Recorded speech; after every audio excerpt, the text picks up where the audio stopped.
Hi, this is going to be another video for my Scary October series. I'm going to put a couple of links in the description to my playlists that have scary themed videos that you could use to serve as inspiration for horror role-playing games. This time I am going to talk about a couple of real diabolical sites, two satanic sites here in Mexico that are a source of rumors, legends, myths, etc. I'm going to put a few videos in the description as well of a couple of my countrymen, two Mexicans that went into these two sites. They went during the day and at night, so I think you will find it very interesting. Even if you don't speak Spanish, I think you can appreciate the architecture, the macabre atmosphere of those sites. So I want to talk about the background of those places, and I'll give you my opinion as an occultist of the myths and legends behind them. Okay, this is in the city of Obregón, here in Mexico. This is in the northern area of Mexico. There was this man, I don't remember the name, but he was this janitor, or at the very least he worked in the cleaning area or cleaning department of a hospital, and he was, like I said, he wasn't very rich. You don't get paid too well when you work as a janitor, of course, but from one day to the next he suddenly had a lot of money. And here is where things become a bit murky. Some people say that he joined the Freemasons because, as the mafia that they are, they supply their members with different things: fame, money. A lot of the more famous YouTubers are actually belong to that sect. So he certainly had a lot of money, but it is still quite a murky story or data. You are not exactly sure if that is the sect that he joined. But supposedly he joined them. He had a lot of money, and he decided to build a couple of sites dedicated to those satanic operations.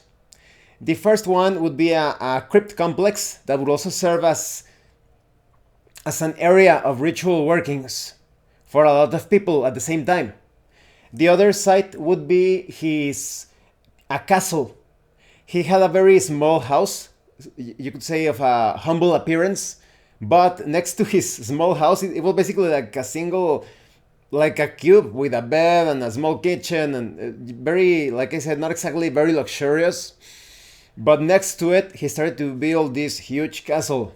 Now let's talk about the crypts first. And why are what is this place called? Like crypts or mausoleums, more like crypts, because it is rumored, and it has not been verified, but it is rumored that underneath it, all of the members of the sect or the cult, they have been buried for some sort of ritual working. Remember to check out my video, my recent video where I talk about graveyards and cemeteries. It's going to be in the playlist that I'm going to put in the description. I think I'll also put the link to it, just in case it gets a bit difficult to search for that video. Okay, there's this section in the satanic crypts where there are some sort of like half circles of concrete on the ground. The entire place, as you can appreciate from the video, as you will be able to appreciate, it's a desert area, completely desert, and there is a section in the complex where you have these half circles of concrete at ground level. You can step on them, they almost look like simple tiles. But underneath of each of those half circles, there is a corpse, supposedly. And in the other buildings of that ceremonial site, you have all sorts of sections or subsections, areas, buildings, structures dedicated to specific workings. You have these circular tower-like structures. They could be considered like short towers, where supposedly they were filled with snakes, and they would throw their human sacrifices or animal sacrifices in those places so that the snakes would kill them. And they were offering them to different demons, of course. Right now, those places have been blocked. The entrances have been covered. The couple of guys in the video, they talk about how it is said that they brought different machines and construction material, and they blocked off many sections of the satanic crypts. So that's why you will see staircases that lead nowhere. You see these steps that are going down and they reach a dead end where there is only concrete floor. So they poured concrete to block the passage into an underground labyrinth. There is this labyrinth complex of sorts, and it is rumored that there are different bones and corpses and ritual paraphernalia underneath in the labyrinth. It's very difficult to verify because you would need to bring the necessary equipment to break through the concrete. You don't know how much concrete they poured into those entranceways. And so it's somewhat of a fascinating subject to think about what's underneath that place. And back to the circular area that I told you, they have blocked the entrances, the access, even the trapdoor. But because of the passage of time, because the both sides, the castle and the satanic crypts, they have been completely abandoned. So many people curious about the myths and the legends, they go into these places and they make their own entrances. One of those like short towers that I mentioned, they have holes either on top or on the side that someone probably brought some sledgehammer or something and they made a hole and you can actually enter. But of course there are no snakes. Now there is only like debris and trash because different gangs of drug addicts and drunks, they go in and they start to carry out their own rituals, but they leave all of their syringes and their bottles and everything just there. So it looks pretty awful, pretty horrible. Even though before it was basically a satanic temple, it's obvious that it looks even worse now that it's with graffiti and all of that and trash. There is another section where it's basically a labyrinth. It is said that during the night they would take victims, people, and they would blindfold them. They would tie them up. They could only move their legs, and they would have to navigate their way through the labyrinth because they would also release a sort of predator. It is rumored that they either brought wolves, starving wolves, or panthers, or jaguars, or jaguares, as we call them here in Mexico. There are all sorts of rumors, and supposedly they let loose these predators in one side of the labyrinth, while the victim was in the other side of the labyrinth, and they needed to escape this labyrinth without being devoured. When it comes to the fate of those victims, it is unknown.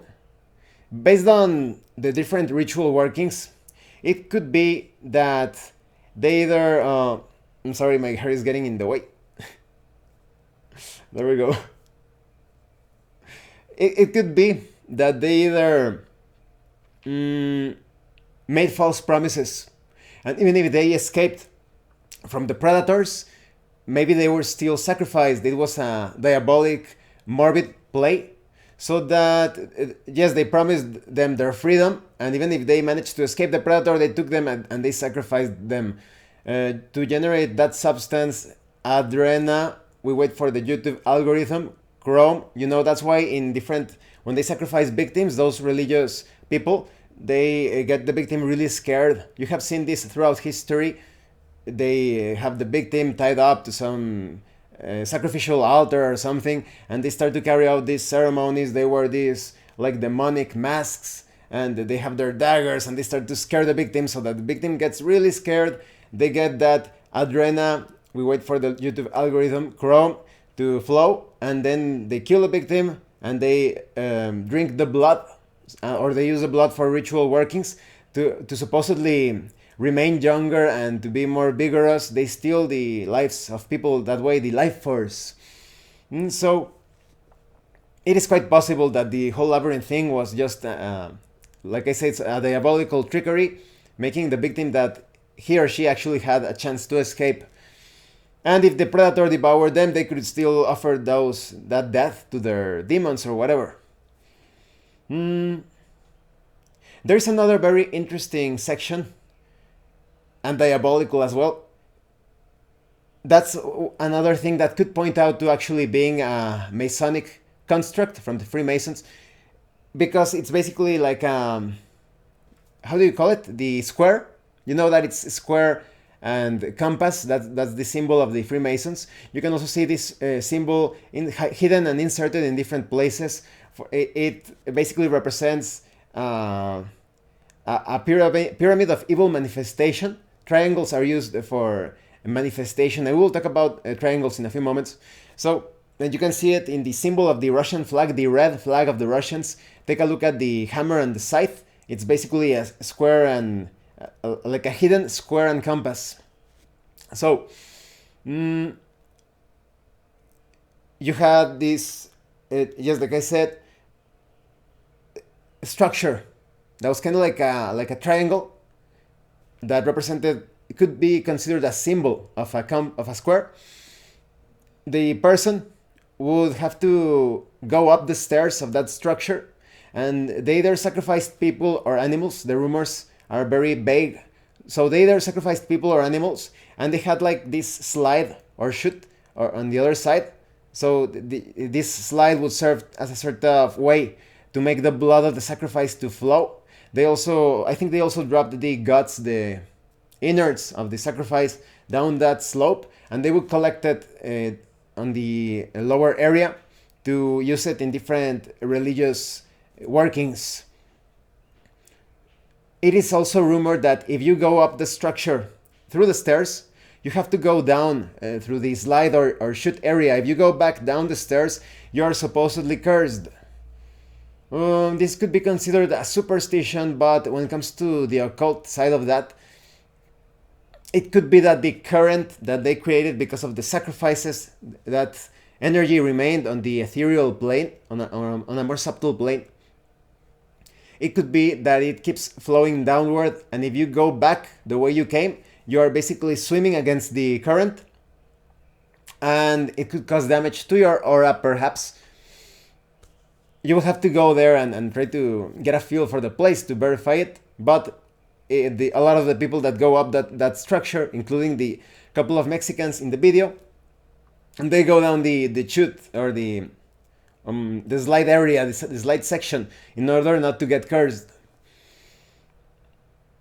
Different sections of those satanic crypts are dedicated to specific religious operations. You had like this place to summon demons, and this other for their pacts. This other place, like I said, different areas dedicated to sacrifices. You have like these sections of initiation. When someone was being inducted into that religious cult, you had those places to for them to accept the new members. There is another place, I'm not exactly sure. You had the sacrificial area, well, let's talk about the castle now. The castle is even more decadent or tragic, you could say, because it was half finished. The crypts were finished completely, but they are in a terrible state because they were abandoned. But when it comes to the castle, it was never finished. You only have a few towers. It follows a similar architecture. Now I remember. Okay. Both the castle and the crypts, they have this cone or spike-like formations or structures on top of them, like small cones or spikes. But when it comes to the satanic crypts, a lot of people that have gone there and have studied that place, they are puzzled because from the footage that I have seen and the images, they have found a couple of strange, they kind of look like T's, like kind of like a cross, but more like a T. And they are placed in very specific areas. When it comes to Masonic structures and planning, for example, they say in Washington you can see a pentagram. You can search Washington in the US, Washington DC. Specifically in Washington DC, there are many satanic arrangements. You have an inverted pentagram. That is it points southwards. it points towards a symbolic hell. So when it comes to Masonic structures and placements, that's why in Washington you have those obelisks and such. They are usually arranged with the stars and in order to serve as a sort of gateway for demons. So when it comes to these structures that I tell you that they look kind of like this, they're actually, in my opinion, they are the Hebrew letters, the Hebrew letter of Tzadi. It's basically a letter that stands for 7. So if it's not there anymore, there should be a total of 3 of them, of those structures, for the 777. Just like you have the 666 that the Satanists use, that you can use in, for example, in the Adobe Acrobat Reader, in the Walt Disney logo. Find the 3 sixes there. In Google Chrome, you see the icon of Google Chrome and you have 3 sixes hidden there. Some people think, oh, it's kind of like a camera, like the shutter of a camera, but no, those are 3 sixes. You can find 3 sixes in many places. The film company Fox, 20th Century Fox, you can see that FOX, it's 6 repeated because numerologically speaking, A, B, C, D, E, F, the 6, and now count the O and the X using numerology, summing the numbers so that they are reduced to 6. That is, if you have 15, 5 plus 1, 6, and 24, 4 plus 2, 6, and you have 3 sixes. So those are the numbers that the Satanists use in many places, just like the eye of the Freemasons. You can see it in, I don't remember the logo of that movie. You know that Epstein owns this company. When it comes to films, you see this, it kind of looks like an oval planet, but it's actually an eye. You can also see it in the America Online logo. In the, here in Mexico, the Televisa logo, you also have the eye. In role-playing games, the Monte Cook logo, you have the eye. All of those are Satanists. That's why they push that agenda of division, of, being woke and false progress, all of that. So going back to the symbolism of, you have the eye and the 666, the 777, the triple sadi, it's basically a way of manifesting the powers of all of the planets of classical astrology. The 7 planets, even though that's not exactly a planet, you have the sun, the moon, Mars, Mercury, etc. In all sorts of magical or occult operations, or in this case in religious operations, they are considered to be 7 powers. So the 3 is considered a number of manifestation. That's why things happen at 3 in the morning. Supposedly it is called dead time because, the paranormal manifestations happen at 3 in the morning, because number 3 is considered, it sounds a bit silly to say it, but it's considered like the triangle. 3, it's considered the triangle of magic. The triangle basically represents a sort of inverted funnel effect, where you draw things from the subtle realms. So you have the triangle, and the point, the reduced angle, so it serves as a sort of gateway to subtle planes, to summon all sorts of spirits. That's why in different occult operations or even religious operations, you have triangles that are there to summon things from, like I said, from this angle into our material plane. They are not going to appear in matter. They're more like subtle. At most, you will see them at an etheric level.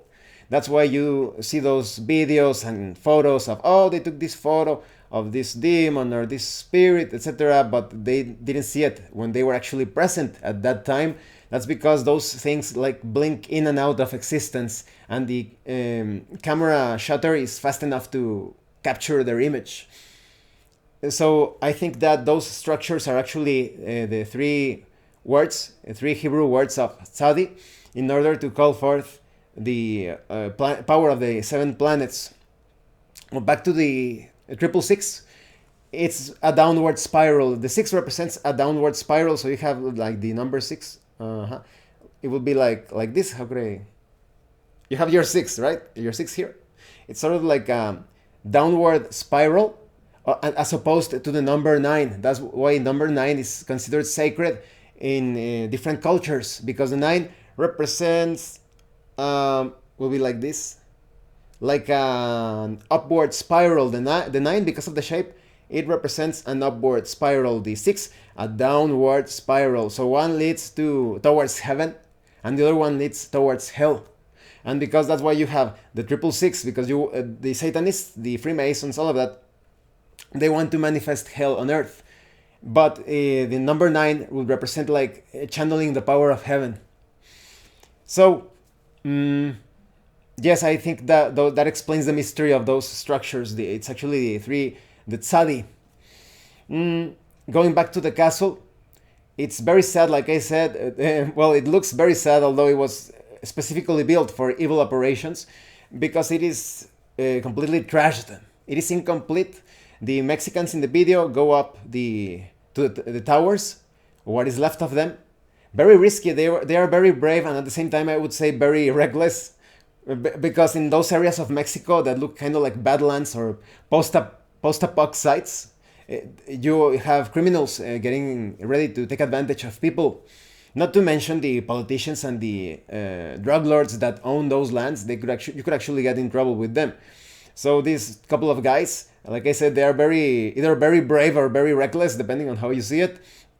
They go up the towers and they are filled with trash, like suitcases and duffel bags, bottles, pieces of plastic and metal. It's obvious that different like junkies and gangs, perhaps, they go to those places and they carry out rituals, but they also use those places to produce drugs and burn metal and plastic to sell it. They steal pieces of metal and plastic, they melt them, and they sell them to different companies, providers, etc.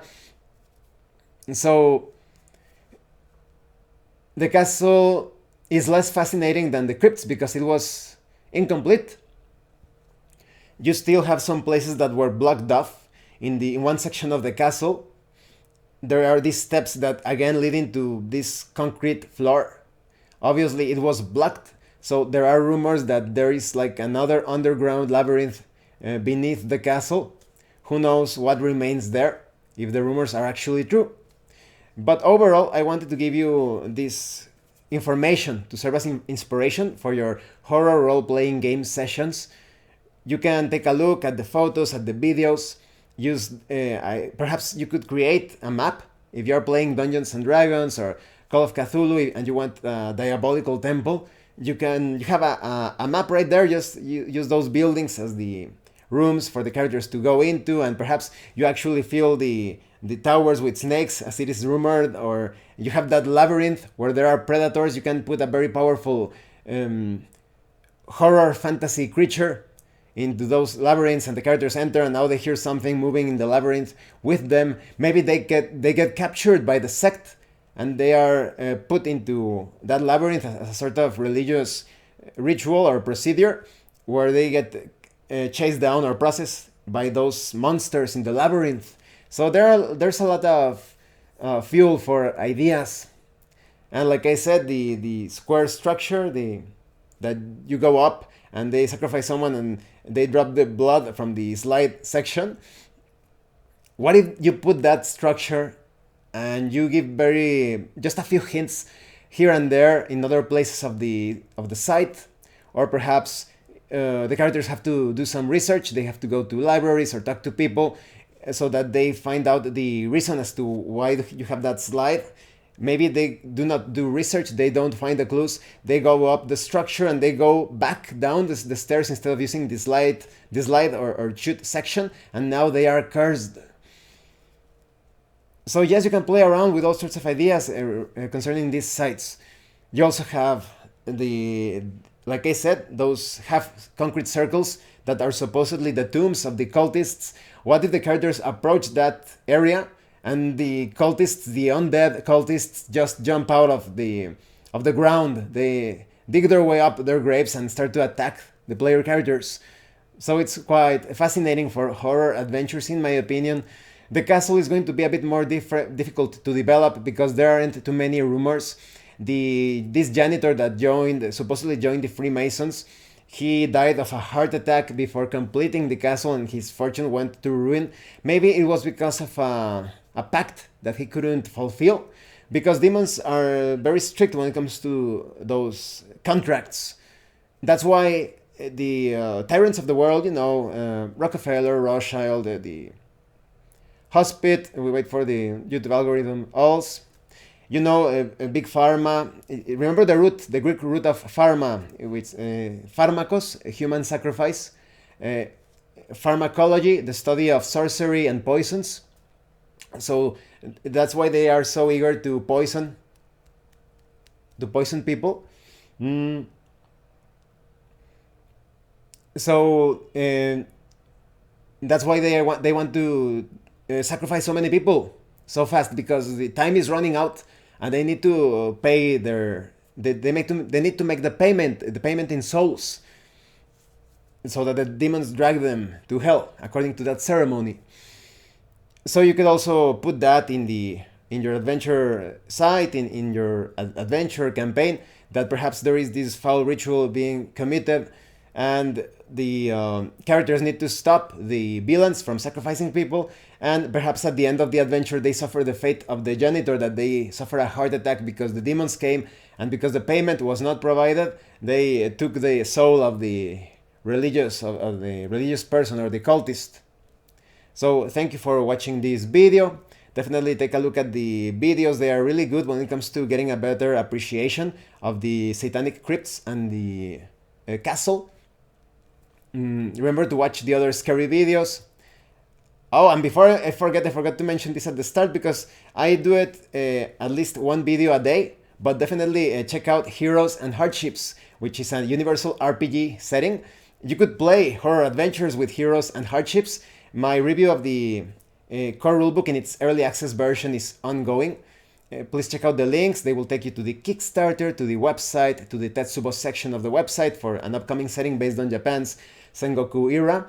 You're also going to find links to my reviews of the Quick Start Guide and the Wallace campaign setting based on the life and exploits of William Wallace, so please check it out. Once again, thank you for watching this video. Thank you for your likes and your comments. If you have any questions or comments, please let me know. And thank you so much to those of you that are going the extra mile to support the channel. If anyone else wishes to further support the channel, the information on how to do that will be in the description below. So once again, thank you and see you later.